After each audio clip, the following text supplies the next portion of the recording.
ఎంతో ఆతృతంగా ఎదురు చూసినటువంటి దేవర చిత్రం నుంచి మంగళవారం సాయంత్రం దేవర థియేట్రికల్ ట్రైలర్ను రిలీజ్ చేశారు మేకర్స్. ఇక అందరూ ఊహించినట్టుగానే ట్రైలర్ అదిరిపోయింది. 2 నిమిషాల 40 సెకండ్ల నిడివిడి ఉన్న ఈ ట్రైలర్లో తారక్ కనిపించిన తీరు, ఆయన చెప్పిన డైలాగ్స్ గుబ్సం తెప్పించేలా ఉన్నాయి.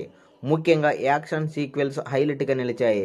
దర్శకుడు కొరటాల శివ ఎన్టీఆర్లోని మాస్ యాంగిల్ని అద్భుతంగా ప్రజెంట్ చేశాడు. ఇక హీరోయిన్ జాన్వీ కపూర్ తంగ పాత్రలో డిఫరెంట్గా కనిపించింది. ఆమె అందం, అభినయం ఆకట్టుకునేలా ఉన్నాయి. జాన్వీ కపూర్కి బెస్ట్ టాలీవుడ్ ఎంట్రీగా దేవర నిలుస్తుంది అనడంలో ఎలాంటి సందేహం లేదు. దేవర ట్రైలర్ అన్ని లాంగ్వేజ్లలో వచ్చేసి కేవలము 30 నిమిషాలలోనే 3mm మిలియన్ వ్యూస్ రాబట్టి సౌత్ ఇండియాలోనే నంబర్ 1 స్థానాన్ని సంపాదించుకున్నాడు జూనియర్ ఎన్టీఆర్. అయితే ఈ యొక్క ట్రైలర్ 24 గంటల్లో రికార్డులు మామూలుగా ఉండవు అనేది మనకు స్పష్టంగా తెలుస్తుంది. మరి దేవర 30 మినిట్స్లో 3mm వ్యూస్ రావడంపై మీ అభిప్రాయాన్ని కామెంట్ కూడా తెలియజేయండి.